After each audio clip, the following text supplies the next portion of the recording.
una hora y media, vamos a tratar de poder involucrar todo y que sea claro, ¿sí? Cualquier cosa, después las preguntas las podemos hacer al final. Bueno, vamos a comenzar entonces. En términos generales, la glándula pancreática es una glándula de secreción mixta, ubicada en el retroperitoneo, como se ve acá en el gráfico, detrás del colon, detrás del estómago, lo que denominada celda pancreática. Es una glándula que, como dije antes, de secreción mixta, ya que tiene una función exócrina mediante la producción de enzimas que van a ser activadas en el tracto digestivo, en el duodeno, y una función endócrina a través de la producción de la síntesis y secreción de varias hormonas, las más conocidas, el glucagón y la insulina. Vamos a hablar a grandes rasgos de lo que es la patología inflamatoria y la patología neoplásica.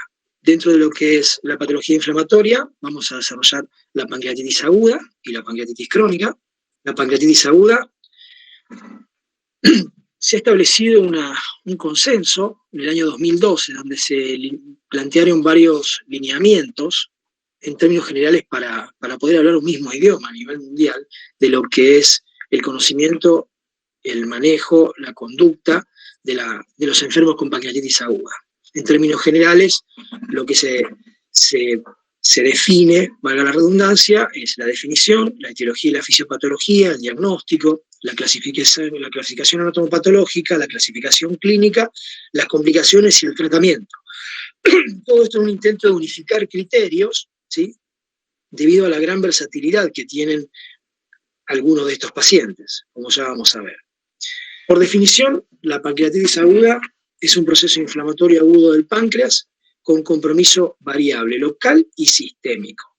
¿Sí? O sea, es fácil entender que pancreatitis es inflamación del páncreas, pero lo importante es entender que muchos de estos pacientes van a tener un compromiso variable, tanto a nivel pancreático como a nivel sistémico, y eso es un poco lo que le marca la complejidad muchas veces en el manejo de estos enfermos. Las causas son muchas, ¿sí?, pero en nuestro medio, lejos, la más importante, la más frecuente es la litiasis. Otras causas, que las van a encontrar en todos los libros, por supuesto, es el alcohol, algunas alteraciones metabólicas como las hipertrigliceridemias o el aumento del calcio, la pancreatitis post-ERCP, después de las endoscopías, muchas veces se produce una obstrucción a nivel del flujo pancreático, lo que ocasiona aumento de la presión e inflamación pancreática, algunas infecciones virales, bacterianas o parasitarias, la viral, la más conocida, la parotiditis, traumas, por ejemplo, el clásico trauma cerrado de abdomen, el chico que anda en bicicleta y que se clava el manubrio en el epigastrio y produce una lesión, una fractura pancreática, o un trauma penetrante, ya sea por herida de arma blanca, herida de arma de fuego, o un trauma quirúrgico, ¿sí?, por ejemplo, en el transcurso de una cirugía en el abdomen superior, a veces puede producirse, por ejemplo, una esplenectomía, una lesión inadvertida a nivel pancreático. Algunas drogas, o algunos tóxicos como la marihuana, por ejemplo, o la cocaína, anomalías en el desarrollo, el páncreas de Wiesel, lo menciono como causa, aunque en este momento está demostrado que el páncreas de Wiesel per se no produce procesos inflamatorios en el páncreas, sino en aquellos pacientes que puedan tener alguna predisposición, fundamentalmente genética, para poder generar este tipo de enfermedades. Algunos tumores que producen fundamentalmente obstrucción a nivel del canal excretor, como las neoplasias mucinosas papilares intraductales, y por supuesto, alteraciones genéticas hereditarias, fundamentalmente a nivel enzimático, que como causa de pancreatitis aguda. Aunque quiero remarcar, y por eso hacer hincapié en que en nuestro medio, el 90% de las pancreatitis agudas, la etiología es por litiasis vesicular. Dentro de lo que es la etiología y la fisiopatología por litiasis vesicular, bien conocida desde ya más de un siglo, es la fisiopatología, donde se habla fundamentalmente de la presencia de un canal final común, donde se unen la vía biliar con el conducto de Wilson, ¿sí? Entonces, a ese nivel, un cálculo que a partir de la vesícula migra hacia la vía biliar principal, por su calibre se impacta en la porción distal de la vía biliar, en ese canal final común, y de esa manera obstruye el flujo adecuado tanto de bilis como de jugo pancreático hacia el duodeno y permite el reflujo de bilis, fundamentalmente de sales biliares, hacia la vía excretora pancreática, y de esa manera actúa como gatillo para la activación de enzimas dentro de la glándula.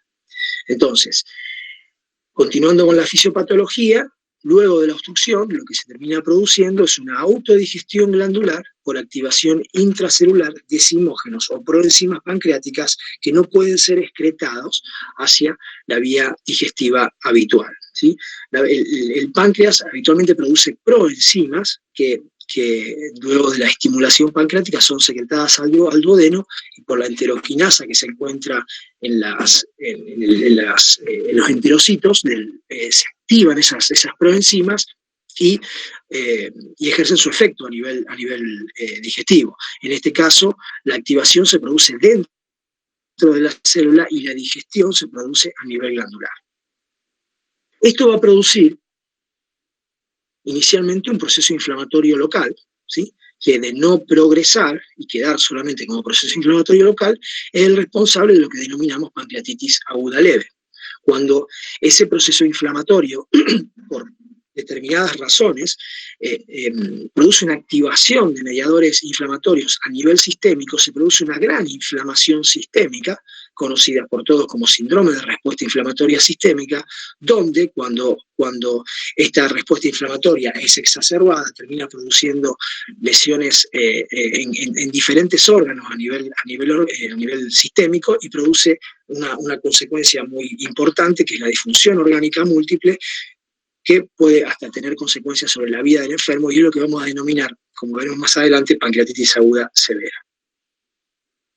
Desde el punto de vista anatomopatológico, podemos ya ir entendiendo de que de una pancreatitis aguda leve, la correlación anatomopatológica es la presencia de ese proceso inflamatorio localizado a nivel glandular, fundamentalmente a nivel intersticial, ¿sí?, y lo que se relaciona clínicamente con la pancreatitis aguda leve. Diferente es en la pancreatitis aguda severa, donde ya el proceso inflamatorio es mucho más importante, ya se produce, además de infiltración local, se produce isquemia, cambios vasculares que terminan produciendo gangrena y necrosis a nivel glandular, y es lo que se traduce a nivel anatomopatológico como una pancreatitis necrotizante. Afortunadamente, en términos estadísticos, el 90% de las pancreatitis que vemos en nuestro medio son pancreatitis leves o intersticiales, y el 10% son pancreatitis graves, severas o necrotizantes. Con respecto al diagnóstico, o sea, cuando nosotros vemos un paciente con esta enfermedad, lo primero que vamos a hacer es el diagnóstico de la enfermedad per se, propiamente dicha, ¿sí? Después tenemos que establecer el diagnóstico de la causa de la enfermedad, o sea, de la pancreatitis, y en última instancia, establecer el diagnóstico de la severidad clínica que puede llegar a tener ese paciente con pancreatitis. ¿Cómo hacemos el diagnóstico de patología, o sea, el diagnóstico de pancreatitis? El cuadro clínico es bastante claro, ¿sí? En términos generales, es un paciente que comienza con un dolor brusco a nivel epigástrico, ¿sí?, un dolor transfixante muy intenso, acompañado de vómitos. ¿Existen algunas otras causas o enfermedades que puedan producir un cuadro clínico semejante? Sí, son las que entran en el diagnóstico diferencial, fundamentalmente otras complicaciones de la litiasis vesicular, por ejemplo, síndrome coledoceano, patología gastroduodenal inflamatoria, por ejemplo, una úlcera duodenal perforada, ¿sí?, infartos de cara diafragmática. O sea, son situaciones que pueden producir un dolor intenso a nivel epigastrio, acompañado de vómitos, que en este caso son reflejos, y entrar en el diagnóstico diferencial de la patología.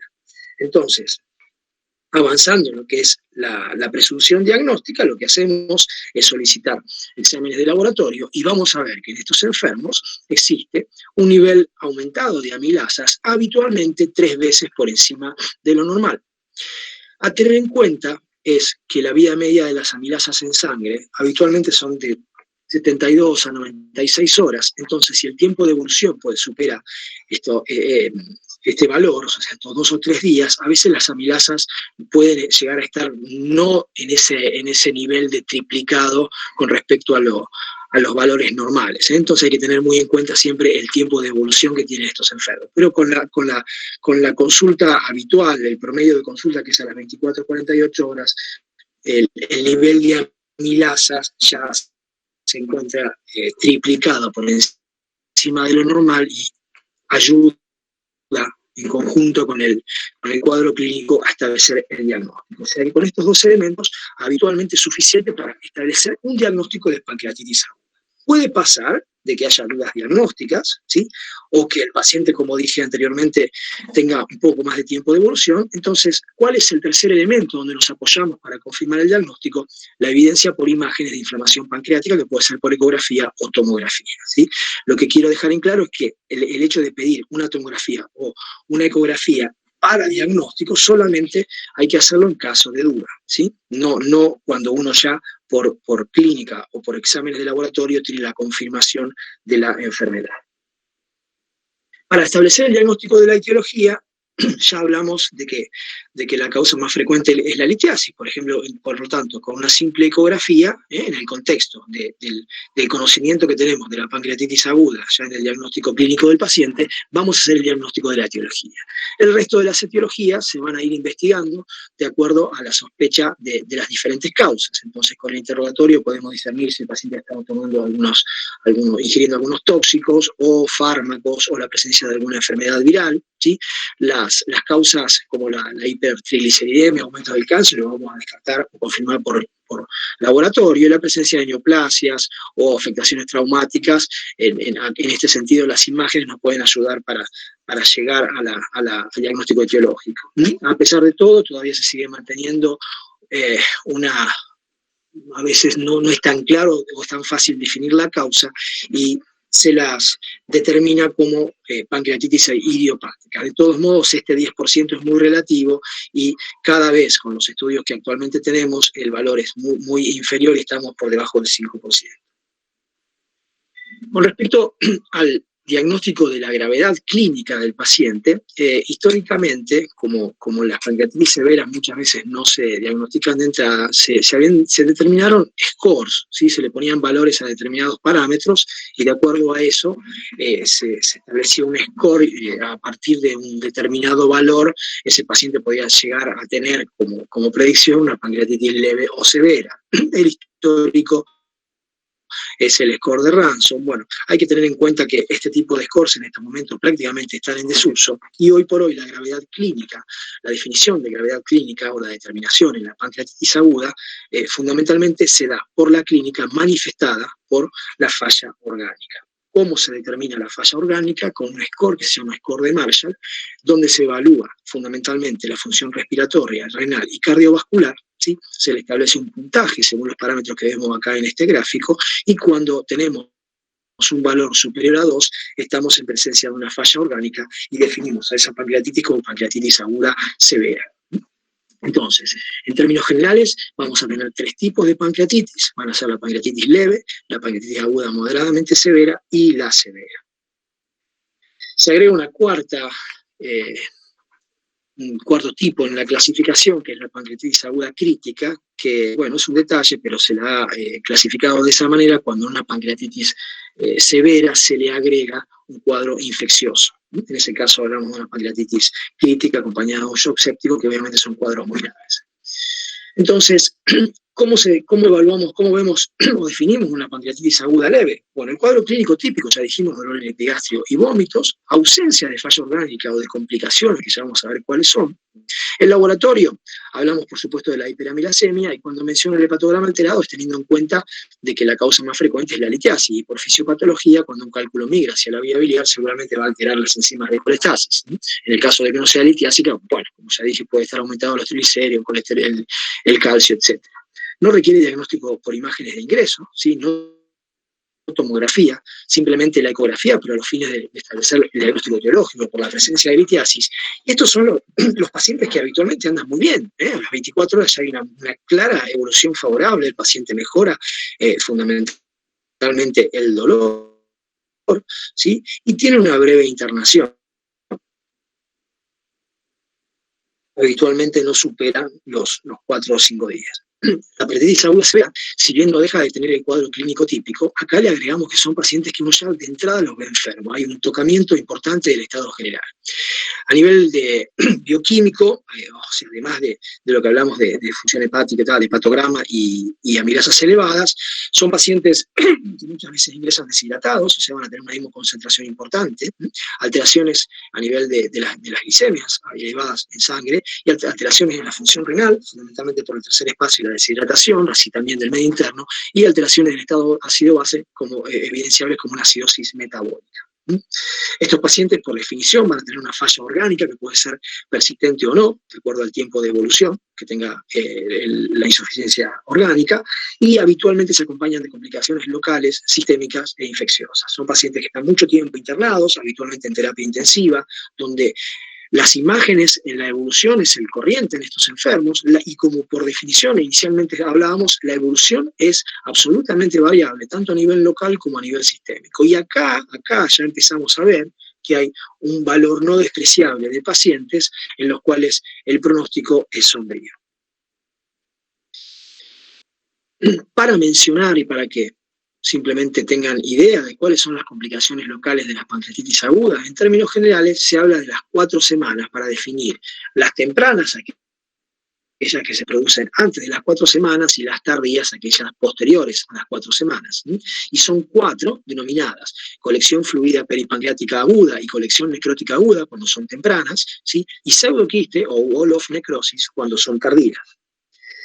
En términos generales, imagínense que las complicaciones están relacionadas con la presencia de líquido y en mayor o menor medida de necrosis. Es un poco eso lo que va a definir qué tipo de complicación tenemos. Esto es una colección fluida peripancreática, son las precoces. Fíjense que rodean, esto es el páncreas, bien perfundido, esto es un tiempo vascular arterial, donde se ve muy bien la perfusión de la glándula pancreática, muy similar a lo que es la perfusión hepática o esplénica, y todo este líquido que está rodeando la glándula.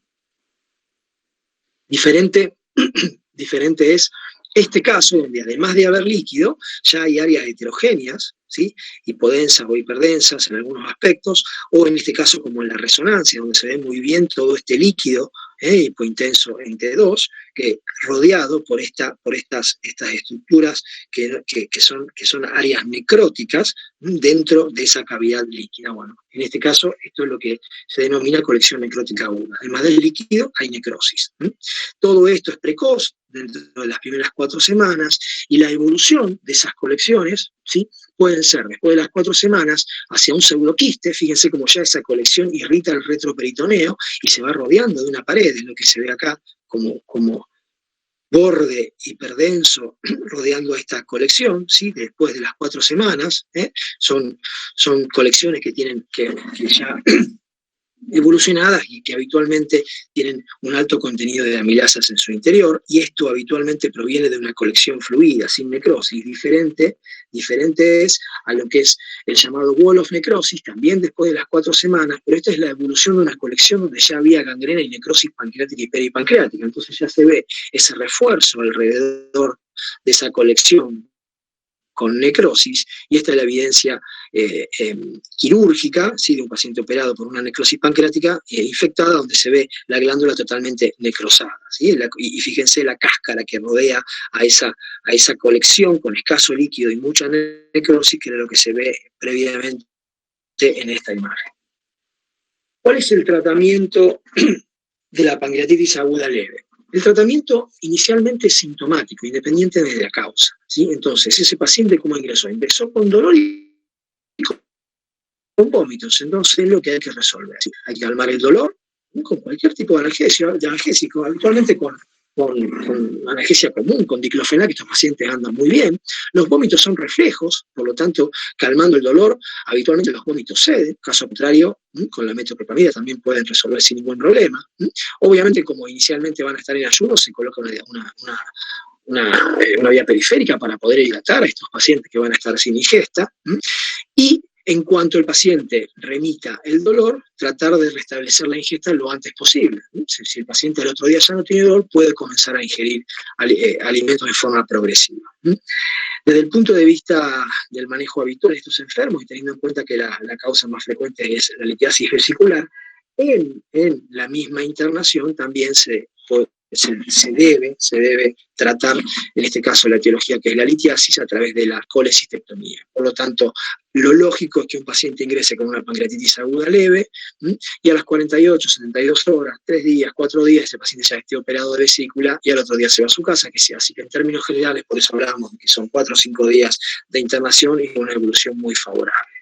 ¿Qué pasa con la severa? La severa cambia radicalmente el manejo, ¿sí? Si bien dijimos que son poco frecuentes, que son un 10%, pero tenemos que entender de que no son pacientes que pueden ser manejados en cualquier institución, necesitamos centros de tercer nivel, de alta complejidad, porque como ya vamos a ver, es necesario que haya terapia intensiva, que haya quirófano las 24 horas, servicio de endoscopía, diagnóstico por imágenes, hemodinámica, por supuesto, cirugía.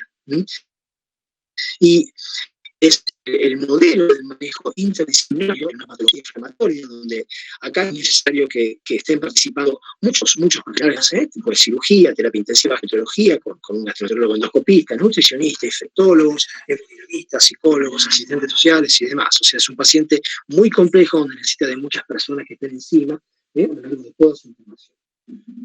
Entonces, como decíamos inicialmente, ¿en qué es el tratamiento? ¿En qué se basa el tratamiento? Bueno, acá la cuestión es un poquito más compleja, son como digo, controles estrictos en cuanto a los parámetros vitales, y vamos a ver que de todos estos elementos, o sea, hidratación, analgesia, nutrición, no administrar antibióticos y las medidas de sostén, ¿sí? Lo importante, fundamental en estos enfermos y de entrada es establecer una buena hidratación y tratar de nutrir lo más precozmente a estos pacientes, porque van a ser los dos elementos que están demostrados que tienen importancia pronóstica en la evolución de la enfermedad.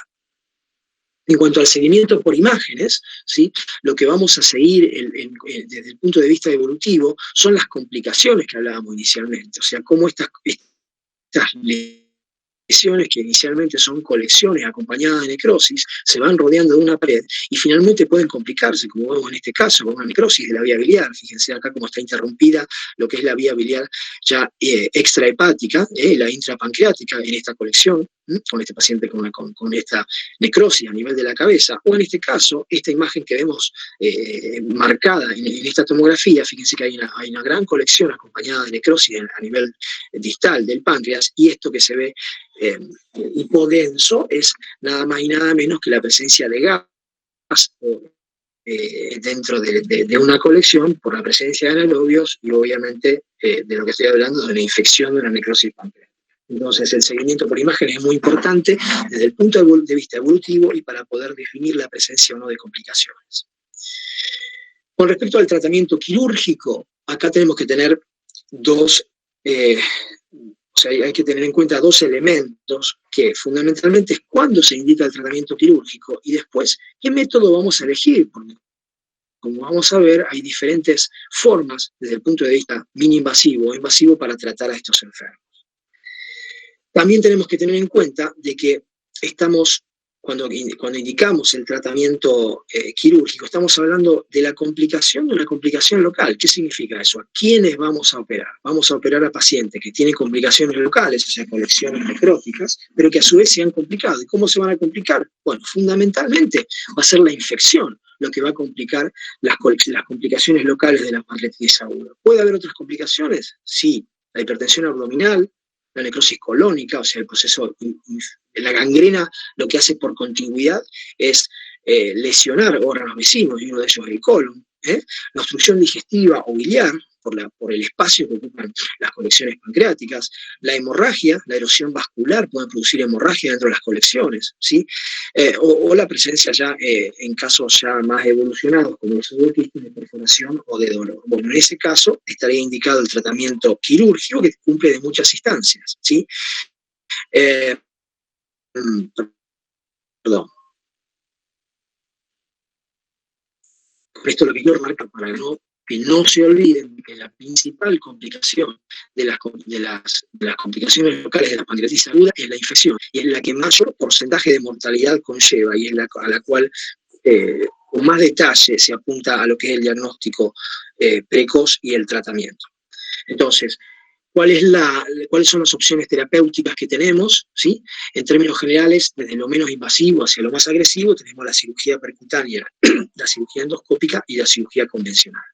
La cirugía percutánea, que es? Simplemente es el drenaje de una colección a través de un acceso que puede ser por vía transgástrica o por vía retroperitoneal, transparietal, para simplemente colocar un drenaje y drenar esa colección que es la que está infectada.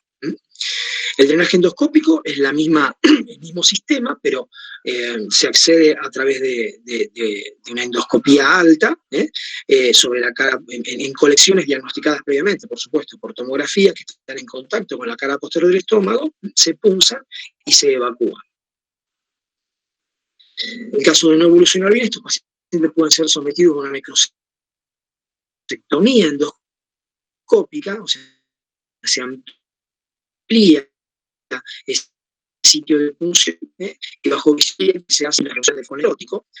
Otros es hacerlo a través del drenaje percutáneo inicialmente.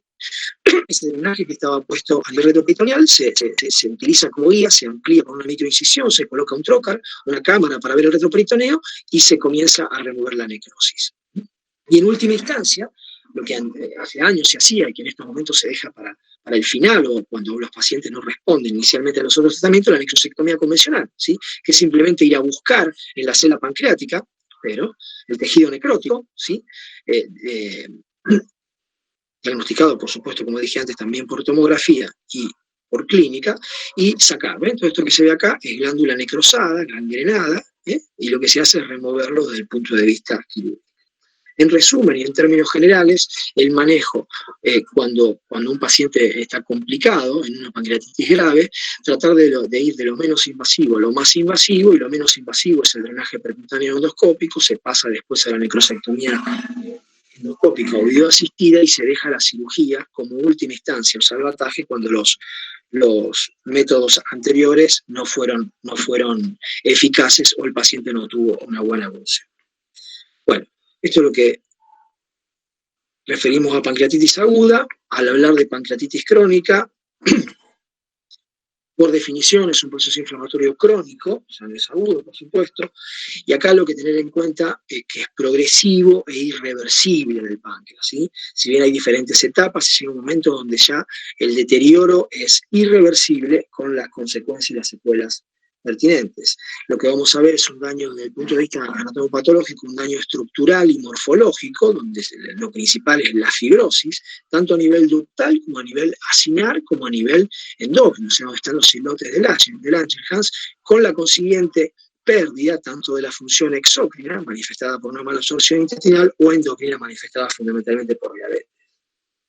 La etiología, la causa más frecuente, la etiología más frecuente, mejor dicho, en nuestro medio, es el alcohol, en sinergismo con el tabaco, ¿sí? ¿Existen otras causas? Sí, pueden ser las alteraciones con el calcio, el hiperparatiroidismo, por ejemplo. Algunas alteraciones genéticas, son alteraciones enzimáticas, ¿sí?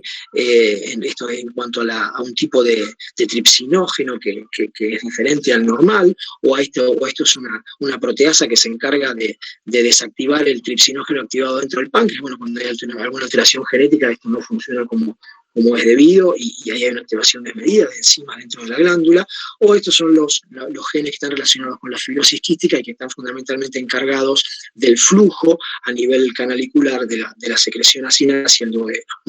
Otra causa importante y que cada vez se ve más es la etiología autoinmune, donde hay dos tipos, pero que, bueno, en términos generales es una causa importante de pancreatitis autoinmune y menos frecuentemente, por el tiempo de evolución, la presencia de tumores, o muchas veces la etiología incierta clasificada como pancreatitis crónica idiopática. En términos generales y simplificando un poco la fisiopatología, lo que se produce es una activación intracinal del tripsinógeno, tal cual en la pancreatitis aguda, manifestada por reiterados episodios de inflamación pancreática, lo que termina reclutando células inflamatorias, pero fundamentalmente los macrófagos actuando en este sentido, y tienen una participación fundamental en lo que se define como activación de células estrelladas. Son unas células que se encuentran en debajo de la mucosa, o sea, de las de acinar, y que son las determinadas, las encargadas de definir la consecuencia final de la pancreatitis crónica, que es la fibrosis. O sea, la activación de células estrelladas en última instancia es la que gatilla la irreversibilidad en los pacientes con pancreatitis crónica. La presentación clínica, el síntoma cardinal es el dolor epigástrico. Es un dolor epigástrico cuya etiología es multifactorial, pero fundamentalmente hablamos de dos tipos. El dolor neuropático, que es por infiltración inflamatoria de todos los nervios que rodean a la glándula pancreática, a nivel retroperitoneal, lo que es el plexo solar, se infiltra por células inflamatorias y produce un dolor continuo, o bueno, un dolor recidivante, invalidante, que bueno, es un poco lo que va a determinar el malestar que tienen estos enfermos en forma crónica.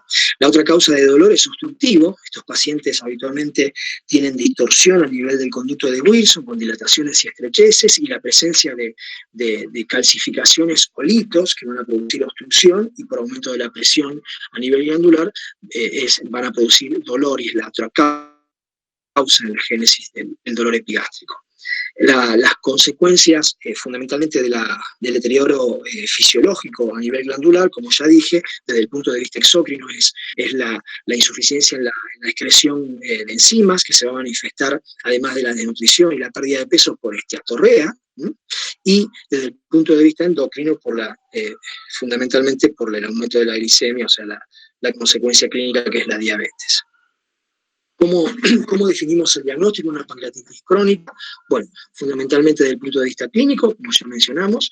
En cuanto a lo bioquímico, van a tener habitualmente niveles sostenidos de amilasa, que no son 3 veces lo normal como en las agudas, pero un nivel más elevado que lo habitual, en forma sostenida.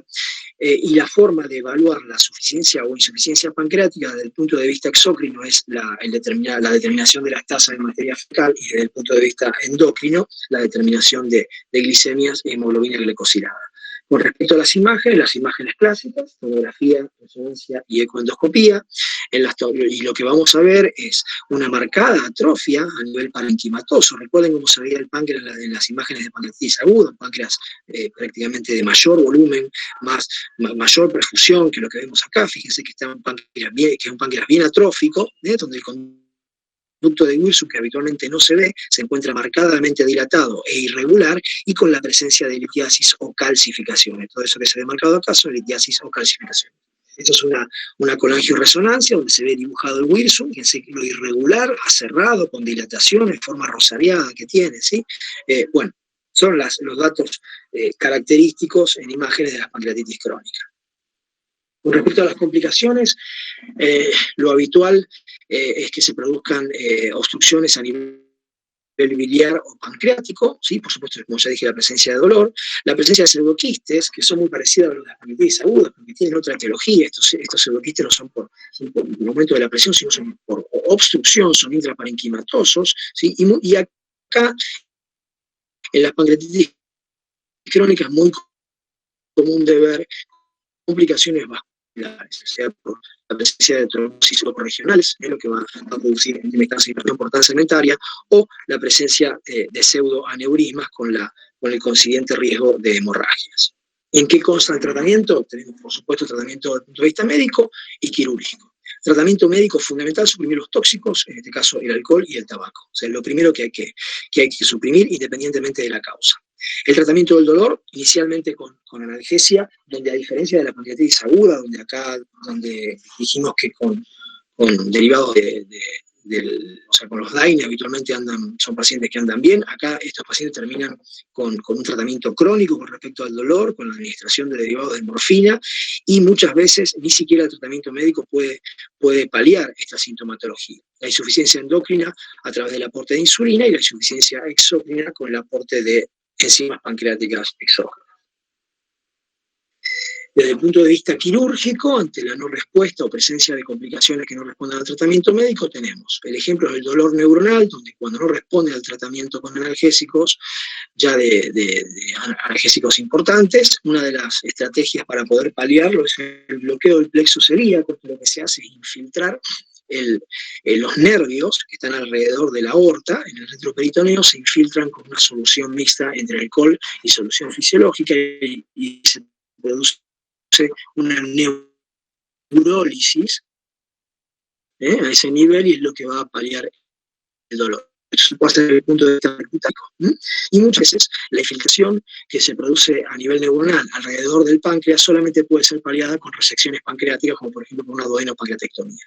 La obstrucción ductal por litiasis, o los pseudoquistes o la obstrucción biliar también se pueden resolver desde el punto de vista invasivo, de acuerdo a cada paciente e indicación, que no vale la pena entrar en detalles, pero habitualmente el tratamiento puede ser desde el punto de vista endoscópico, percutáneo o quirúrgico. Bueno, finalizando con la patología inflamatoria, pasamos a la patología tumoral, y en este sentido vamos a tener dos grandes grupos, lo que son los tumores sólidos y los tumores quísticos pancreáticos. Dentro de los tumores sólidos, vamos a mencionar el adenocarcinoma ductal y los tumores neuroendocrinos, entre otros, por supuesto, ¿no? Esto es una síntesis. Y dentro de los tumores quísticos, la neoplasia infraductal papilomucinosa, el cistoadenoma seroso, el mucinoso y la neoplasia sólido pseudopapilar. Vamos con el adenocarcinoma ductal. ¿Sí? El adenocarcinoma ductal es el tumor sólido más frecuente, ¿sí? Forma parte de del grupo de los tumores denominados periampulares, o sea, este es el adenocarcinoma ductal, los otros tumores periampulares son el adenocarcinoma del angiocarcinoma, o sea, el cáncer de vía biliar, ¿sí? El cáncer de duodeno, el adenocarcinoma de duodeno, y el ampuloma, el cáncer a nivel de la ampolla de Vater. Fíjense las estadísticas en lo que es el adenocarcinoma ductal. Cuarta causa de muerte por cáncer en Occidente, esto de acá a unos años se espera que sea la segunda causa de muerte. Y cuando un paciente llega al consultorio con un cáncer de páncreas, estas son las estadísticas, un 10 a un 15% son candidatos a tratamiento quirúrgico con intenciones curativas. Un 25% son localmente avanzados, o sea, son pacientes que son inoperables, como vamos a ver, por compromiso vascular. Y más de la mitad de estos pacientes ya llegan con metástasis en el momento del diagnóstico, ya sea metástasis hepática o carcinomatosis peritoneal. La sobrevida general a 5 años es de un 5%, ¿sí? Un 5%. Y en los operados, un 20%. Y fíjense esto, que es lo más tétrico en cierta manera. El coeficiente muerte-incidencia está muy cercano al 1. ¿Qué significa eso? Que casi todos los pacientes van a tener un pronóstico sombrío. ¿Dónde está la apuesta para poder mejorar estas estadísticas? Fundamentalmente en el diagnóstico precoz, en la detección precoz. Se ha visto que aquellos pacientes detectados precozmente, la sobrevida general no es del 5%, sino fíjense que alcanza casi un 60%. ¿Y cuál es el elemento o el gol estándar para poder, desde el punto de vista de estudios complementarios, a efectuar un diagnóstico precoz en el cáncer de páncreas, es la ecoendoscopía? Ahora bien, ¿por qué? Y esto es un poco la justificación de por qué no hay tanta detección precoz. Primero, porque la incidencia no es tan elevada, entonces no se le puede estar haciendo ecoendoscopía a todos los pacientes, ¿sí? Solamente se indica la ecoendoscopía a pacientes con alto riesgo. Y estos pacientes rondan el 10% en el total de los pacientes con cáncer de páncreas. ¿Cuáles son los pacientes con alto riesgo? Un 7% son aquellos que tienen predisposición familiar, pero no que tengan un tío esporádicamente o un abuelo con cáncer de páncreas, sino se habla de tener 2 o más familiares de una misma línea, ¿sí? De una misma línea, ya sea abuelo, madre o hermano, o por el otro lado padre o abuelo, que tengan más de un familiar con cáncer de páncreas. Entonces, no es tan elevada la incidencia no supera el 7%. Con respecto a la otra carga hereditaria, son aquellos pacientes que tienen síndromes hereditarios asociados al cáncer y que no superan el 3%. Por lo tanto, no más del 10% van a ser pacientes con factores de alto riesgo. El 90% de los pacientes son esporádicos, ¿sí? O sea, no tienen nada que ver con factores genéticos o familiares, ¿sí? O hereditarios. Entonces, de lo único que se sabe como factores predisponentes es la asociación que puede haber con el tabaquismo o en pacientes que tengan antecedentes de pancreatitis crónica, o sea, que tienen una probabilidad mucho más elevada de poder generar una degeneración neoplásica. Entonces, ¿cómo vamos a llegar al diagnóstico en estos pacientes, ¿sí? En ese 90% que no son los considerados de alto riesgo? Bueno, los elementos o el trípode en que nos vamos a apoyar fundamentalmente es en la evaluación clínica y antecedentes, en los marcadores bioquímicos y en las imágenes. Ahora bien, tenemos que entender que la glándula pancreática es una glándula, como inicialmente mencionamos, ubicada en el neuroperitoneo, ¿sí? Detrás de todos los órganos del abdomen, ¿sí? Del estómago y del colon, y que en términos generales son lesiones que no tienen un tamaño importante. Una lesión grande para hablar en un cáncer de páncreas, estamos hablando de 3 centímetros, por lo tanto la sintomatología que va a producir es muy solapada, es tardía, por eso la difícil detección precoz. De todos modos, lo más común de ver, fundamentalmente en aquellos pacientes que tienen una lesión ubicada a nivel cefálico, a nivel de la cabeza del páncreas,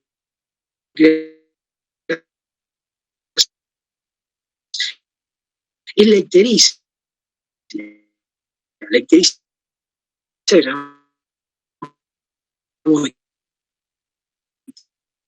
ictericia fría. Es el paciente que viene con 2 o 3 semanas de evolución de una ictericia, comenzando por la coluria, afectando después piel y mucosa, nada más nada menos que los respiratorios, ¿sí? A nivel de hipocondrio derecho, y que no es nada más nada menos que la vesícula distendida, como área más complaciente de la vía biliar, consecuencia de una obstrucción distal a nivel de la vía biliar con una neoplasia pancreática. Entonces, el signo de curiosidad terrible. Signos que también en estos pacientes ya son tardíos, que son el dolor lumbar, que es la misma invasión que se produce en la pancreatitis crónica de los nervios del lecho esplácnico por células inflamatorias. En este caso está producido por células neoplásicas, y eso es lo que genera ese dolor lumbar tan importante, y por supuesto todos los síntomas o signos de impregnación neoplásica como la astenia, la dinamia o la pérdida de peso. Ahora bien, esto sí quiero remarcarlo y a tener en cuenta, ¿sí?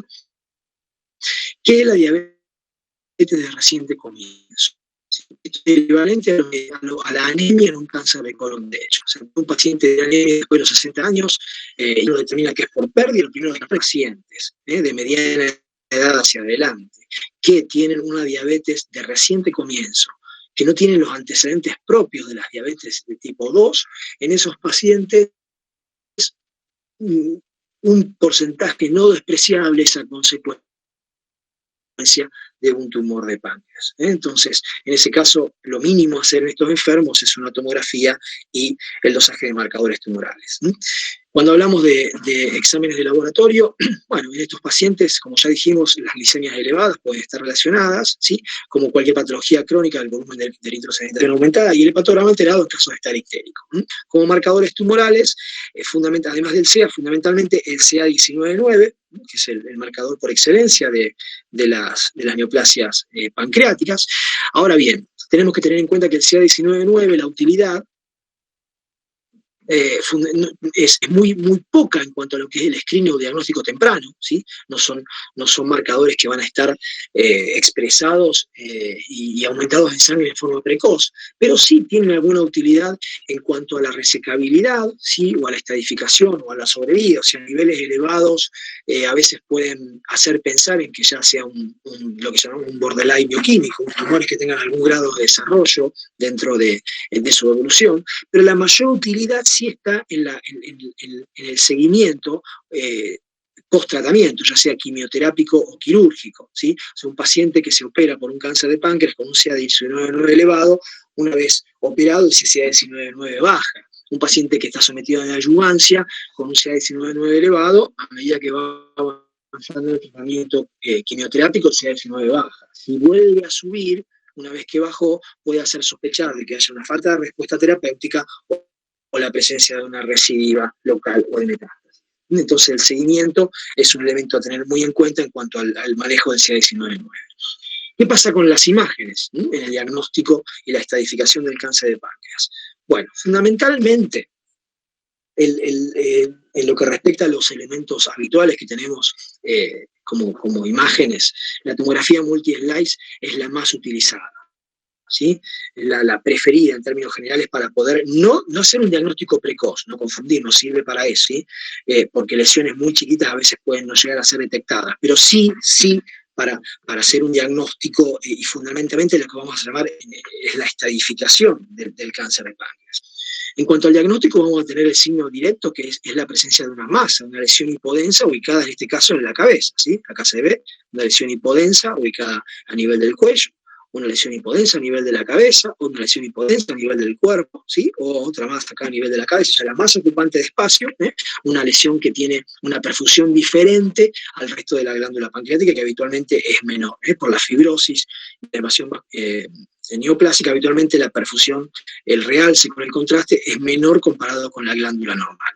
Y existen signos indirectos, que son obstructivos, o sea, la masa ocupante de espacio, como se ve en este caso, obstruye y dilata el conducto de Wilson y produce una atrofia distal de la glándula pancreática, como se ve acá también, y no solamente la obstrucción a nivel ductal, sino también la obstrucción, como se ve en este caso, a nivel biliar, o sea,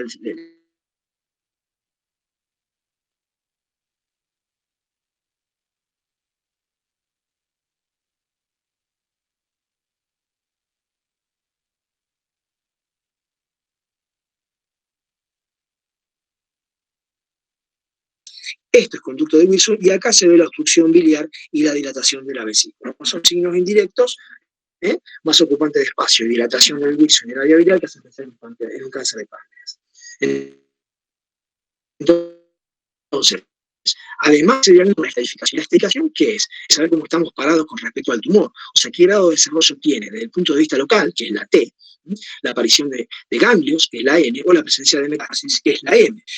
Y esto un poco nos ayuda a establecer un tratamiento preciso. ¿Para qué?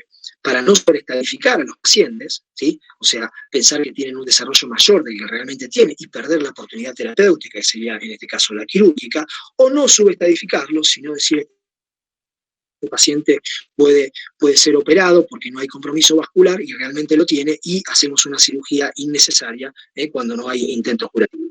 Entonces, desde el punto de vista de la estadificación, definimos a estos enfermos como resecables, localmente avanzados o avanzados, cuando tienen metástasis o carcinomatosis. Y estos son los ejemplos. Este es un tumor resecable. Fíjense, esto es el bodeo. Esto es la vena mesentérica superior, la arteria mesentérica superior, y acá vemos la lesión hipodensa que está separada del cuadro. Y no es lo mismo que acá, donde vemos esta lesión hipodensa, y fíjense cómo está en contacto y prácticamente invadiendo tanto la arteria como la vena, o en escaso, ¿sí? Fíjense cómo se interrumpe acá en el medio la vena mesentérica superior, la vena esplénica, que está interrumpida por el tumor. Y ni hablar cuando siente que ya hay lesiones hipodensas en hígado, o sea, metástasis, o la presencia de ascitis, líquido libre, que nos está hablando indirectamente de carcinomatosis peritoneal. Y acá se ve muy bien en la cola del páncreas como esta lesión hipodensa, que es el tumor inicial. La resonancia tiene mucha utilidad, además utilidad, que nos damos datos que nos puede arrojar la tomografía, es que aporta también el valor de lo que es la restricción en la difusión, o sea, el paso libre de moléculas de agua a través de un tejido. Estos son tejidos que son muy fibrosos, ¿sí? Hay algo que se llama reacción desmoplástica que rodea las células pancreáticas, es un tejido muy fibroso que tiene una restricción muy importante a la difusión, y también tiene utilidad, por supuesto, en pacientes que tengan alergia al yodo, y el yodo, el contraste endovenoso es muy importante en la tomografía, por lo tanto, si no le van a hacer contraste endovenoso, no sirve de nada hacer una tomografía para evaluar un cáncer de páncreas, ahí pasaríamos a la resonancia, y tiene una sensibilidad un poquito mayor que la tomografía en la detección de nódulos hepáticos, en la sospecha de metástasis. La ecoendoscopía es mucho más sensible, de hecho dijimos que se utilizaba para el screening, el diagnóstico temprano. ¿Por qué? Porque al estar en contacto con la glándula detecta lesiones que son mucho más pequeñas, pero además de eso, lo que nos permite la ecoendoscopía es poder tener un diagnóstico citológico. El PET, por ahí si se os ocurre pensar si tiene alguna importancia en el cáncer de páncreas, fundamentalmente sirve para el control, por la detección de recidivas o metástasis, y recidivas postoperatorias, como en este caso, o metástasis. Así que, en términos generales, para un poco resumir el tema de las imágenes en el cáncer de páncreas, para el diagnóstico temprano, la endoscopía, para la estadificación y el diagnóstico habitual, la ecografía con su defecto, la resonancia, y para la evaluación postoperatoria o post-tratamiento, evaluación de metástasis, un PET con 18 fluorodesoxiglucosa es el indicado para el seguimiento de estos pacientes. El tratamiento clásico no es tan complejo, hay 2 cirugías nada más. Una es la duodenopancreatectomía cefálica, cuando el tumor está localizado en la cabeza, donde lo que se reseca es la cabeza de páncreas, el de estómago o no, eso es diferente, depende de las técnicas, pero sí el duodeno, el primer asayunal y la vía biliar con la vesícula. Y la reconstrucción se hace a través de la anastomosis del páncreas remanente con el yeyuno, la vía biliar con el yeyuno y el estómago o el duodeno con el yeyuno. Esto es la cirugía de Whipple clásica. En el caso de los tumores que están localizados en cuerpo o cola, el tratamiento es la pancreatectomía corporocaudal, o sea, sacar cuerpo y cola de páncreas, y por una cuestión oncológica se saca también el vaso, o sea, se efectúa una esplenectomía agregada a la pancreatectomía corporocaudal. ¿Qué pasa con los otros tumores sólidos? Son las neoplasias neuroendocrinas. Bueno, las neoplasias neuroendocrinas son células pluripotenciales epiteliales que se diferencian a un estirpe neuroendocrino. No es a partir de una degeneración de una célula neuroendocrina normal. Se clasifican en 2 grandes grupos: los no funcionantes y las funcionantes. Hay un montón de neoplasias neuroendocrinas, porque cada célula, dentro de lo que son los islotes de Langerhans, pueden producir, puede estar representado por una neoplasia neuroendocrina. Pero en términos generales, para tener una idea, las más frecuentes son las no funcionantes, los tumores neuroendocrinos no funcionantes, y los insulinomas.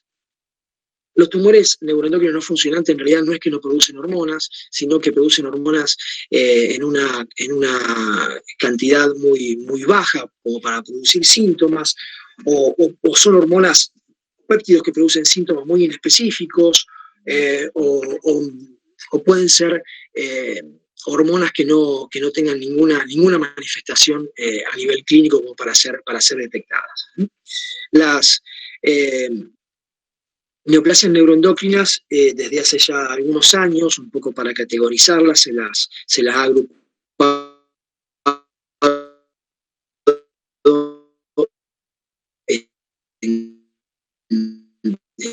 en 2 categorías, y no fundamentalmente en cuanto a la célula, sino al grado de diferenciación celular y a la proliferación celular, ¿sí? No tanto por el tipo de célula, sino por el grado de diferenciación y la proliferación. ¿Y qué es el grado de diferenciación? ¿Qué tan parecida es esa célula neoplásica a una célula neuroendocrina normal? O sea, eso es un tumor bien diferenciado. Y el grado de proliferación, ¿cuánto se divide esa célula? O el Ki67. Entonces hay 2 grandes grupos, ¿sí?, a tener en cuenta, que es el tumor neuroendocrino, con 3 subdivisiones, y el carcinoma neuroendocrino. Y es muy importante, por lo menos, recordar esto, porque el pronóstico en estos pacientes es absolutamente diferente. Con respecto a los tumores funcionantes, lo que dijimos es que son funcionantes como tal por la consecuencia en la presencia de síntomas o signos específicos relacionados con esa secreción hormonal en particular, ¿sí? Por ejemplo, para mencionar insulina, un insulinoma lo que produce es mucha insulina y baja de golpe la glicemia. En términos generales, esa hipoglicemia va a producir estos síntomas, ¿sí? Hasta incluso casos graves como la pérdida de conocimiento o las convulsiones, ¿sí? Esos síntomas desencadenados por el ayuno o el ejercicio, bueno, todo ese cuadro clínico hace sospechar la presencia de un insulinoma. En el caso de los funcionantes, dijimos que eran hormonas que eran inactivas o que tenían poca capacidad de manifestación clínica. Esto hay que tenerlo en cuenta. Como vemos, los tumores quísticos el gran auge de los estudios por imágenes determina la presencia de lo que llamamos incidentaloma, o sea, lesiones insospechadas que aparecen en el contexto de un estudio y que no ha producido ninguna manifestación clínica. Esa es de hecho, es una de las formas de presentación, y si no, la forma de presentación va a estar dada por el tamaño y los síntomas o signos que pueda ocasionar por compresión, en este caso en cuanto al crecimiento, o por diseminación metastásica o invasión regional. Con respecto al diagnóstico bioquímico, en el caso de los antes, son la liberación de hormonas y aminas específicas las que van a definir el diagnóstico. Volvemos al caso del insulinoma, el paciente que a lo mejor fue diagnosticado por condición clínica por pérdida de conocimiento, exacerbado por el ejercicio o el ayuno, el está por debajo de los 40 o 50 miligramos por decilitro, ¿sí? Y ahí empezamos con otros parámetros bioquímicos como es el dosaje de insulina o la proinsulina, que es la insulina más el péptido C, ¿sí? O el test de tolerancia al ayuno. En términos generales son todos parámetros bioquímicos que van a reforzar un poco la sospecha diagnóstica desde el punto de vista clínico. También tenemos marcadores tumorales en las neoplasias neuroendocrinas y a diferencia del adenocarcinoma ductal, donde hablamos del CA19-9, en estos pacientes el CA19-9 es normal. Es un paciente con un tumor sólido de páncreas con CA19-9 normal, y el marcador por excelencia que está relacionado con las neoplasias neuroendocrinas es la cromogranina, es el elemento que hay que dosar en sangre para relacionar una tumoración pancreática con una neoplasia neuroendocrina. Al igual que el CA19-9 y como todos los marcadores, por supuesto que nos brinda una orientación diagnóstica cuando está elevado en sangre, también tiene una importancia pronóstica de acuerdo a su grado de elevación en el momento del diagnóstico, pero fundamentalmente es útil para el seguimiento postterapéutico, ya sea médico o quirúrgico, para evaluar esa respuesta al tratamiento, ¿sí? O en el caso de recidiva tumoral. ¿Qué pasa con el diagnóstico ahora por imágenes? Y acá se pone un poco más interesante porque aparecen cosas agregadas en comparación con el resto de los tumores, ¿sí? Tenemos los estudios anatómicos clásicos, pero también los estudios funcionales. Los estudios anatómicos clásicos son la tomografía, la resonancia y la ecografía, que al igual que el adenocarcinoma ductal, nos va a brindar datos que nos van a ayudar desde el punto de vista diagnóstico, ¿sí? De la ubicación de estos tumores, y también de la estadificación locorregional, o sea, la invasión ya sea vascular o la presencia de metástasis. Vemos, son otro tipo de tumores, no son tumores hipodensos como vimos en el adenocarcinoma ductal, sino al revés. Son tumores muy vascularizados, ¿sí? donde se evidencia el realce a nivel tomográfico o incluso por resonancia, pero fíjense como ya en comparación con la glándula tienen otro tipo de realce superior a lo que es la glándula normal o el hígado. Acá tenemos otra lesión hiperdensa, prácticamente se parece a un vaso que está dentro del páncreas, y asimismo también las mismas características van a tener las metástasis. Son lesiones hiperdensas o hiperresonancias en comparación al linfático normal. La econdoscopía, bueno, la ventaja es, como con el diagnóstico temprano en el adenocarcinoma ductal, es el contacto que se tiene entre el duodeno y el páncreas, entonces permite la detección de lesiones muy pequeñas. Hay muchos tumores neuroendocrinos que son muy pequeños, por debajo del centímetro, y nos permite efectuar una biopsia. Y la biopsia nos va a determinar fundamentalmente que el origen es neuroendocrino, por inmunomarcación, pero además nos va a definir qué tipo de tumor neuroendocrino es, o de neoplasia neuroendocrina, como ya dijimos, por el grado de diferenciación celular y por los índices proliferativos. Y a su vez nos establece el diagnóstico diferencial en una lesión sólida, si es un adenocarcinoma ductal o una neoplasia neuroendocrina, que como dijimos el pronóstico es absolutamente diferente. ¿Qué pasa con los estudios funcionales? Y esto espero que se entienda. O sea, ¿en qué está basado cualquier estudio funcional? Fundamentalmente existe un radiotrazador, que es un elemento químico, en este caso el indio, el galio o el flúor, ¿sí? Con un quelante que habitualmente es el carbono que hace el enlace con una sustancia orgánica.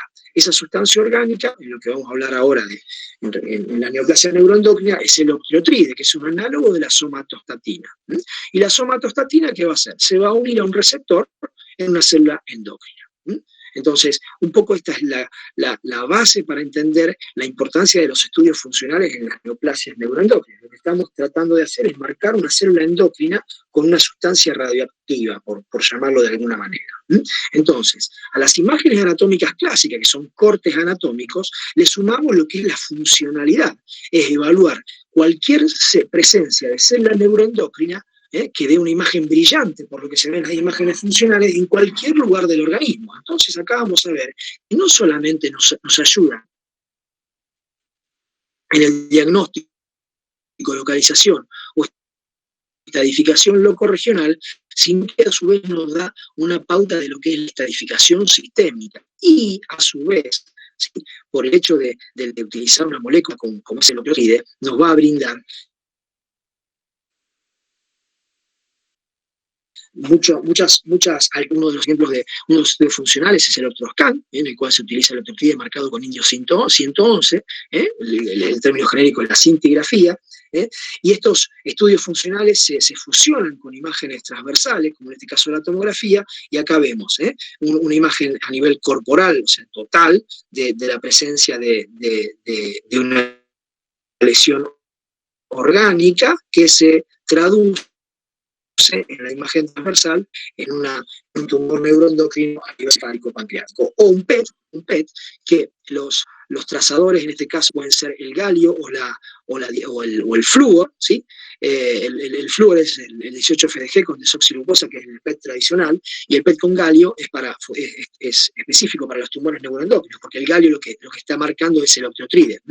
Esto habla un poco de la funcionalidad también del tumor. ¿Por qué? Porque estos tumores, como están más relacionados con los carcinomas neuroendocrinos, estos estudios, la positividad para el PET con 18-FDG y el PET con galio está más relacionado con la positividad para neoplasias neuroendocrinas. Con respecto al tratamiento, los objetivos en el tratamiento de las neoplasias neuroendocrinas, obviamente que el principal objetivo es la curación, pero en el caso de no poder ser curativos, la paliación de los síntomas o retardar la progresión de la enfermedad o prolongar la sobrevida. La diferenciación entre neoplasia neuroendocrina y carcinoma neuroendocrino, entre el tumor neuroendocrino y carcinoma neuroendocrino, según el grado de diferenciación celular y de proliferación celular, tiene una jerarquía enorme, porque el pronóstico es totalmente diferente. Tanto es así que el carcinoma neuroendocrino se parece mucho más al adenocarcinoma ductal, y los tumores neuroendocrinos, aún con metástasis hepáticas, ¿sí?, y tratados desde el punto de vista quirúrgico o médico, tienen una sobrevida que puede llegar a los 10 años. Entonces, en términos generales, la cirugía sí es el único tratamiento curativo.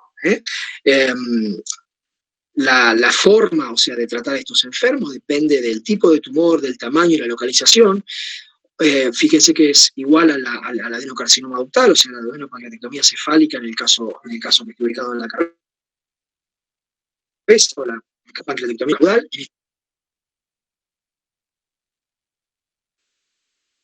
En este caso, con o sin esplenectomía, muchas características, como por ejemplo el insulinoma, sabe que la gran mayoría son benignos y no es necesario hacer una resección oncológica, simplemente con la enucleación del tumor el paciente ya está curado.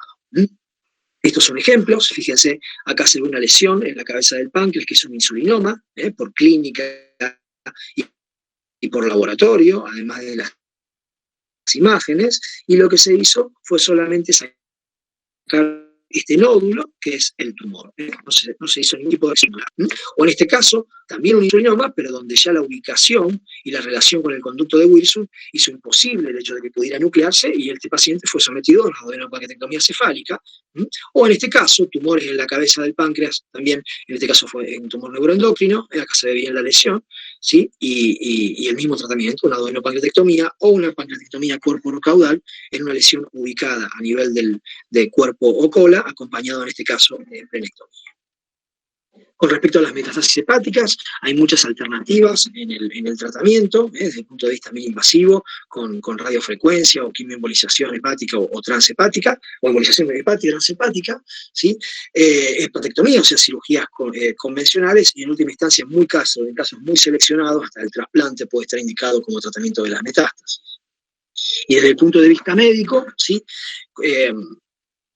El tratamiento fundamentalmente, como dije antes, es sintomático o tratar de frenar la evolución de la enfermedad, y lo que se utiliza son análogos de la somatostatina, como el octreotide, o sea, el mismo octreotide que se utiliza en los estudios funcionales, se utiliza como tratamiento médico. Y acá un poco se entiende la importancia de los estudios funcionales. ¿Por qué? Porque si un paciente tiene receptores para el octreotide manifestados por una cintigrafía o por un PET, significa que si le damos octreotide por vía endovenosa, ese receptor que tiene o sea, ese octreotide se va a unir a la célula neuroendocrina tumoral y va a ejercer un efecto inhibitorio sobre la misma. Es un efecto antiproliferativo y es un poco el objetivo del tratamiento médico. Hay otras terapias ya mucho más específicas, ya sea con quimioterapia o terapia target, con algunas drogas en particular, y en última instancia hasta octreotide marcado con radionúcleos, como una radioterapia localizada y dirigida específicamente hacia células tumorales. Para finalizar, estamos casi en tiempo, nos quedan los tumores quísticos, donde vamos a decir algunas cositas, algunos detalles para tener en cuenta también. Estos son los 4 más frecuentes que vamos a ver en la práctica habitual. Y acá hay que remarcar lo siguiente. ¿Por qué le pongo a esto año 2020 y pongo resonancias? Por lo que hablábamos cuando explicábamos el hecho de los incidentalomas, ¿sí? Cualquier estudio que por alguna razón se pide y el paciente termina en una resonancia y aparecen estas lesiones quísticas, ¿sí? Que no le dan ningún tipo de sintomatología, que son hallazgos, son hallazgos. Entonces el informe es lesión focal pancreática con contenido líquido. Entonces, el paciente viene asustado porque tiene un tumor de páncreas. Entonces, no es tan. ¿Por qué esto es a tener en cuenta? Entonces, primero por el auge de los estudios por imágenes, después porque, como ya dijimos, o sea, son incidentalomas, hallazgos, pacientes que son asintomáticos. Y muchas veces estos pacientes son jóvenes. Entonces, en términos generales, esto no debería preocupar. Pacientes jóvenes, asintomáticos, incidentalomas, lesiones de poca jerarquía, pero ¿qué pasa? Que hay muchas de estas que tienen potencial maligno. O sea, pueden ser malignos o pueden degenerar. Entonces, ahí es donde se establece un poco la preocupación y la importancia de conocer esta patología. La clasificación, hay muchas lesiones quísticas, ¿sí? Desde las no neoplásicas, como vimos los pseudoquistes, que es un tipo de lesión quística, hasta lo que estamos hablando ahora, que son las neoplásicas. En términos generales, hay 2 grandes grupos dentro de los neoplásicos, los mucinosos y los no mucinosos. La forma de presentación. Pueden tener una presentación clínica variable que está relacionada fundamentalmente con el tamaño. Entonces, desde producir dolor o molestias abdominales inespecíficas hasta todo lo relacionado con masa ocupante espacio o con insuficiencia pancreática, ¿sí? Pero también podemos, como ya dijimos, tener pacientes asintomáticos y diagnosticados en forma incidental, y que en términos generales podría decir que la forma de presentación habitual hoy, desde el punto de vista estadístico, es mayor la presentación como incidentaloma que como masa ocupante de espacio o como tumores con alguna manifestación clínica. Desde el punto de vista del diagnóstico, las imágenes transversales clásicas, tomografía, resonancia y ecoendoscopía. Ahora, si entendemos que estamos hablando de patología quística, acá entra a jugar mucho más frecuentemente o tiene mayor importancia en la detección y el diagnóstico la resonancia, y por supuesto la ecoendoscopía por todos los beneficios que hablamos y las ventajas anteriormente. ¿Qué nos va a aportar la endoscopía, la resonancia? Bueno, inicialmente vamos a ver que estamos hablando de un quiste, el diagnóstico de la patología, no es quiste, directamente, el líquido se ve blanco, una lesión quística. Segundo, los datos que nos va a dar esa imagen, ya sabiendo de qué es una lesión quística, dónde está ubicado, en este caso ubicado a nivel de la cabeza, ubicado a nivel del cuerpo, la locularidad. Fíjense que hay muchos quistecitos en un gran quiste, que son todos iguales, estos son todos quistes diferentes, este es un solo quiste, ¿sí? El tamaño, más pequeño, más grande, los bordes, fíjense que este es un borde liso, con un halo hipointenso en este caso, rodeando al quiste, o este es un borde lobulado con una calcificación o un área más fibrosa central. Son todos datos que se nos aporta, o la comunicación con los conductos pancreáticos, o ser un quiste del conducto pancreático, son todos datos que nos aportan las imágenes, y vean la importancia de la colangioresonancia en este sentido, para saber ya ir definiendo qué es un quiste y qué tipo de quiste estamos viendo.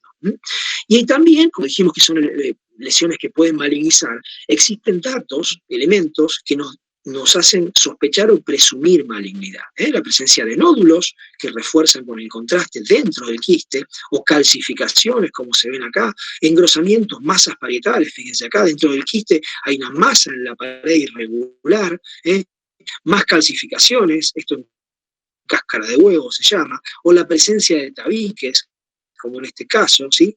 La presencia de tabiques que refuerzan con el contraste, o más nódulos dentro del quiste. Son todos elementos que están relacionados con la degeneración neoplásica de estos quistes. El tratamiento en términos generales, como no todos los quistes son malignos, ¿sí?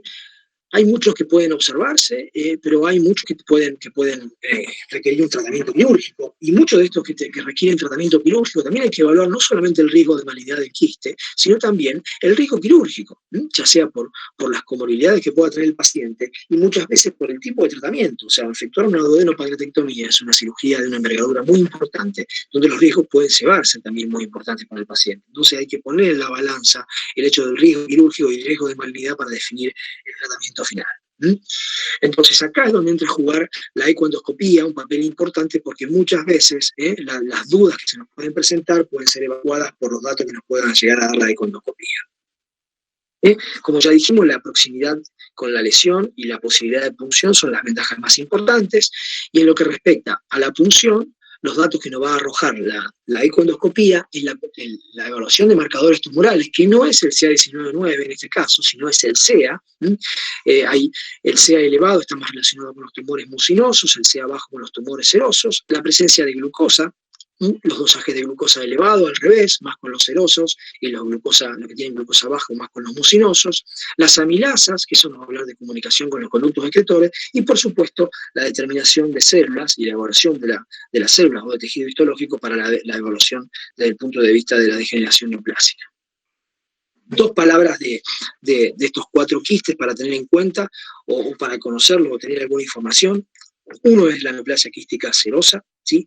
Y qué es lo importante de saber de estos enfermos, que cuando tengan esta neoplasia sepan que son todos benignos. El cistoadenoma seroso no maligniza, ¿sí? Son lesiones que no van a degenerar, tienen patrones característicos, son lobulados, son poliquísticos o no, depende del tipo, pero siempre hay habitualmente una cicatriz central, o tienen esta forma de panal de abejas. Bueno, dan datos que hacen pensar desde el punto de vista de las imágenes que es un cistoadenoma seroso, y el tratamiento habitualmente es la observación, son enfermedades benignas. ¿Cuándo se operan? Cuando tienen un tumor un tamaño importante, que hagan el hecho de generar algún fenómeno obstructivo o sintomático, dolor, molestias, o en el caso de duda diagnóstica, ¿sí? Si no nos quedan dudas de si es un cistoadenoma seroso o no. En este caso ahora con la ecoendoscopía esto prácticamente deja de ser una indicación como resección, ¿sí? Pero fundamentalmente el crecimiento es lo que determina el hecho del tratamiento quirúrgico. Bueno, fotos de piezas quirúrgicas, un cistoadenoma seroso, las características incluso macroscópicas o intraoperatorias. ¿Qué pasa con la neoplasia sólida pseudopapilar? Otro ejemplo de tumor quístico. Bueno, ¿por qué hay que conocerlo? Por esto, porque se dan pacientes muy jóvenes y mujeres, es así. Entonces aparece una persona de la edad de ustedes, muchas de las chicas que están acá escuchando el seminario, de 20 a 30 años, ¿sí? Que aparece con una lesión sólida quística mixta en el páncreas. Entonces te quería agarrar la cabeza, no saber de qué estás hablando. Bueno, saber de que existe la neoplasia sólida pseudopapilar, que habitualmente es benigna, que no conlleva una agresividad importante, pero que existe un riesgo mínimo de malignización, y por eso está indicada cuando se diagnostica la resección. Ejemplos, en este caso, localizados en proximidad del vaso, en la cola, ahí se ve la lesión mixta. Son lesiones mixtas porque tienen hemorragias, tienen degeneraciones papilares y demás. Áreas de degeneración quística en realidad por crecimiento y por isquemia más que un quiste per se, pero bueno, en términos generales esas son las características anatomopatológicas, y bueno, está indicada la resección. Otros ejemplos, me acuerdo de una chica de 19 años que entró pareció una apendicitis, y como hallazgo apareció esta lesión en el cuello del páncreas, o esta lesión mucho más importante a nivel cefálico. Fíjense bien la heterogeneidad de estos quistes, y muchas veces la edad y la heterogeneidad lo que nos hace sospechar que pueda tratarse de una lesión sólida pseudopapilar. ¿Qué pasa con las neoplasias, para terminar, las mucinosas? Son dos grupos. Por un lado, el cistoadenoma mucinoso, que hay que tener en cuenta. ¿Y por qué? Porque son mujeres de edad media, ¿sí?, habitualmente localizados en cuerpo y cola, pero la importancia de estas neoplasias es que existe, como en el colon, una progresión cistoadenoma-cistoadenocarcinoma. Entonces, son potencialmente malignos por evolución, y la ventaja que tienen es que habitualmente las cirugías no requieren de una complejidad importante, son lesiones que habitualmente están ubicadas en cuerpo y cola, el tratamiento es la esplenopancreatectomía, y diagnosticados en forma temprana, la curación se acerca al 100%. Por eso que el tratamiento es quirúrgico, ¿sí? Vemos casos de tumoraciones enormes muchas veces, donde el tratamiento, como ya dije, es la esplenopancreatectomía, ¿no?, habitualmente ubicadas, es raro, como en este caso, de verlo en la cabeza, pero bueno, puede estar, pero habitualmente está en el cuerpo o cola, ¿sí? Y bueno, son imágenes de piezas quirúrgicas, un poco para entender y para ver cómo son los quistes, ¿no? A veces son binoculares, ¿sí? A veces el diagnóstico diferencial con los pseudoquistes acá y los antecedentes también es muy importante, y terminan definiéndose por cirugía. Como dije anteriormente, ya el tema del diagnóstico diferencial muchas veces es la econdoscopía la que nos va a definir el diagnóstico de certeza. Para terminar, la neoplasia intraductal papilomucinosa es el último grupo de los tumores quísticos mucinosos de páncreas, a tener en cuenta que es la patología quística más frecuente. Son las fotos que inicialmente mostré cuando hablaba de incidentalomas, y es una patología quística de la vía excretora, exclusivamente. Entonces, si es una patología quística de la vía excretora, el estudio por excelencia es la colangioresonancia, que nos va a mostrar los quistes en este caso en comunicación con la vía excretora principal. Fíjense, el conducto de Wilson y los quistecitos comunicándose con la vía excretora principal, o acá, por ejemplo, localizado en el gancho pancreático, se ve hasta la comunicación muy bien con el Wilson en su porción final, o cuando son del Wilson propiamente dicho, las dilataciones quísticas, que no son por los tumores quística de la vía excretora. Hay tres tipos, vamos a mencionar dos para no confundir. El tipo 1, que es el que está relacionado con el Wilson exclusivamente, cuando el Wilson mide más de 5 milímetros, sin una causa obstructiva, o el tipo 2, cuando las dilataciones ya son de las vías secundarias, y en comunicación con la vía excretora principal, pero con una vía excretora principal normal. ¿Y por qué hay que saber esto, o acordarse de esto? Porque el tipo 1 tiene una elevada incidencia de malignización, y el tipo 2 tiene una baja frecuencia de malignización, ¿sí?, pero una elevada incidencia de presentación incidental. Después de los 60 años, prácticamente el 30 al 40% de las personas, si es una colangioresonancia, puede llegar a tener un IPMN de tipo 2. Entonces es muy frecuente y tiene una frecuencia de malignidad baja. Ahora bien, cuando malignizan tienen una frecuencia alta de invasión. Entonces, por eso hay que saber reconocerlos y estudiarlos. Entonces, desde el punto de vista terapéutico, sabemos de que el tipo 1, que es el que más frecuencia de malignización tiene, el tratamiento es quirúrgico, rara vez es conservador, y en el tipo 2 es al revés. Habitualmente es conservador y rara vez es quirúrgico. Ahora bien, ¿qué es lo que nos determina en el tipo 2 si es conservador o quirúrgico? Bueno, muchas veces, como son tan chicos, hay datos que no podemos recabar por estudios transversales, y es la ecoendoscopía la que, cuando la resonancia no es concluyente, nos va a definir en última instancia la estrategia. ¿Por qué? Por los datos que nos va a aportar, fundamentalmente por la presencia o la evaluación de lesiones nodulares que puedan ser evaluadas a nivel de la pared del quiste o engrosamientos, o por supuesto el hecho de poder recoger alguna siembra celular y poder determinar el tipo de citología que tiene ese enfermo. Bueno, en términos generales, como resumen, es ante la duda diagnóstica de malignidad o de degeneración maligna de esos quistes, la ecoendoscopía las que nos define la estrategia terapéutica. Bueno, mucha la información que les he dado seguramente, les agradezco la atención. Quizás, como siempre digo, lo ideal cuando es tanto lo que se da en poco tiempo es tomarse el tiempo después para leer algún libro y entender un poquito más lento y más espaciado lo que es la patología pancreática, que obviamente en una hora y media es muy difícil de abarcar, pero por lo menos espero que la información básica les quede como para poder entender todo el abanico de enfermedades que pueden presentarse en lo habitual en la práctica médica. Así que Gracias por haberme escuchado. Gracias, profe. Hasta luego. Bueno, hasta luego. Gracias, profe. Hasta luego. Gracias, profe. Hasta luego. Hasta luego. Gracias, Doc.